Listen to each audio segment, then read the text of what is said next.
જય સ્વામિનારાયણ. આજના દર્શન.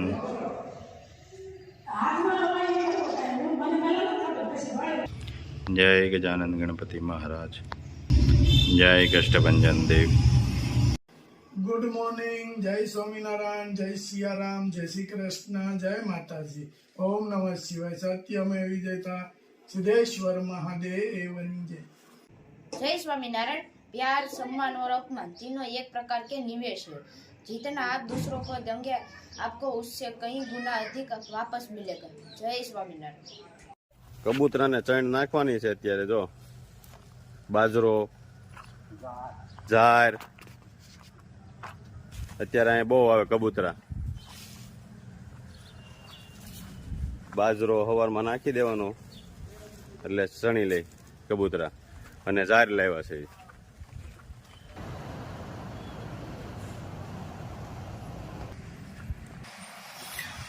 ચણ નાખી મસ્ત કબૂતર ચણી રહ્યા છે. જો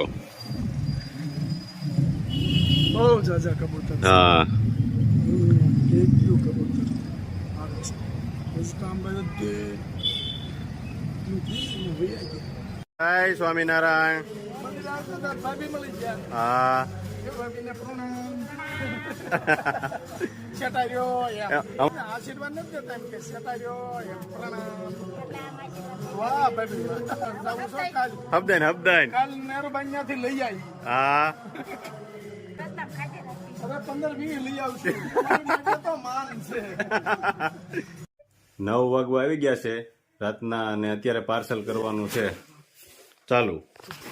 આ એક જણાનો માલ કાઢતા જવી અને પાર્સલ પેક કરતા જઈ. જો નીકળતું જાય. કાશ્મીરી, હળદર, ધાણા જીરું, આખું જીરું, રાઈ, કાચરી, મરચું બધું તૈયાર થઈ ગયું. એક ના પાર્સલ કરવી ને એટલે પછી બધું એક જણાનો માલ કાઢતા જવી. એમ જ કરવું જોઈએ. હા, અને કોથળા ખાલી થવા મળ્યા. હા, કોથળા ખાલી થવા મળ્યા છે હવે. આજ પણ છે પાર્સલ. હા, 20 પાર્સલ તો અટણ કરવાના છે. હા, સવારમાં દઈ દેવી ને એટલે વૈયા છે.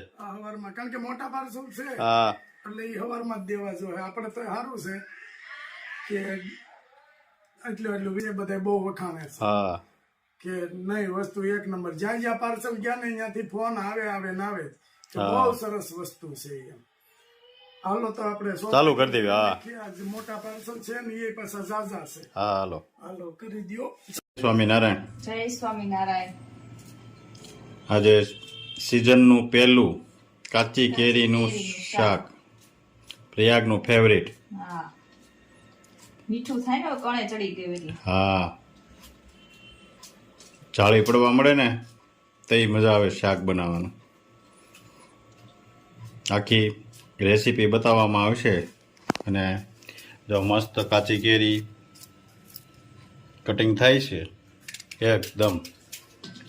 પણ કેરીના ભાવ એવા રહેવાના ને. ખરી ગયું, વરસાદ બહુ હતો. હા, નુકસાની બહુ થઈ કેરીમાં.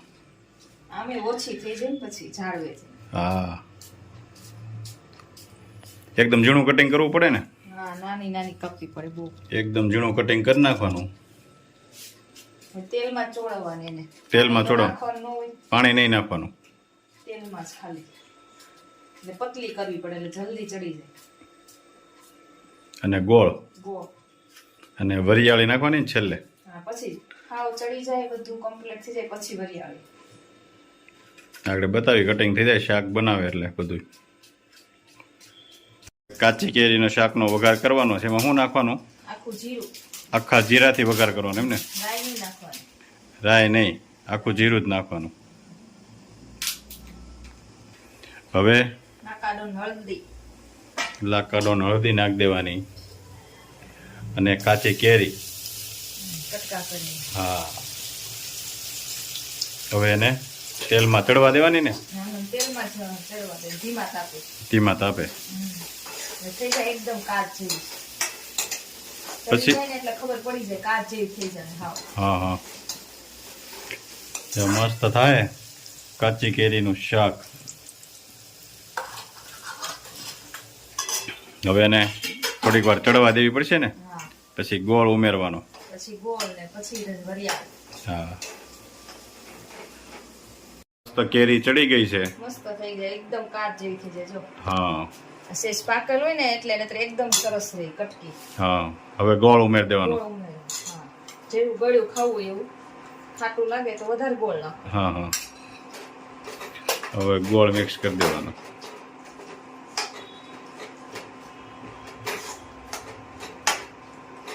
કેટલી વાર રાખવાનું ગોળ મિક્સ કરી?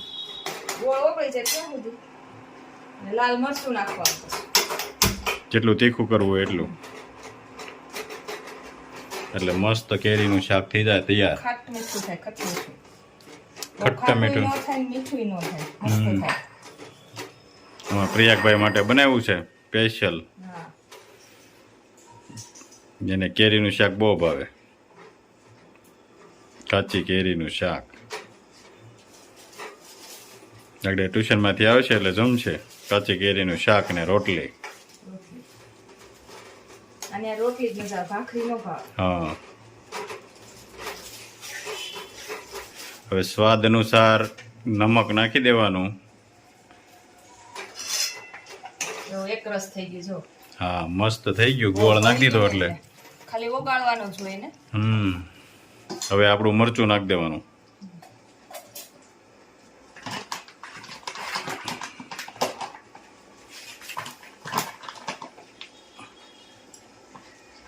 જો આપણું લાલ મરચું એકદમ સુપર. પેલા ડબ્બા ભરી લેતા, હવે તો પેકેટ જ રાખવાનું.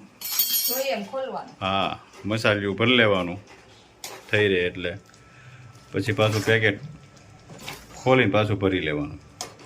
આ તો આપણે બપોરે જમવીએ ને ત્યારે હાલે, શાક હા. રોટલી હારે. જો મસ્ત થઈ ગયું. મરચાનો કલર એકદમ લાલ ચટાકેદાર. અને હવે એમાં નાખવાની છે આપણે વરિયાળી ખાંડેલી. ખાંડેલી વરિયાળી નાખી દેવાની થોડી ઉપર. ખાંડી નાખવાની એટલે આખી નો રહે. અને આપણું તૈયાર થઈ ગયું. હવે શાક તૈયાર થઈ ગયું ને, તૈયાર થઈ ગયું જો. એકદમ મસ્ત શાક થઈ ગયું બપોરે તૈયાર. શાક રોટલી ભેગું ખાવું હોય ને તોય ખવાય. હા. મીઠું હોય ને એટલે મજા આવે. કાચી કેરીનું શાક એકદમ મસ્ત તૈયાર થઈ ગયું છે. સુપર. એક વખત તો બનાવવાનું સીઝનમાં. હા, અને ભાવે તો પાછું બનાવવાનું બીજી વાર.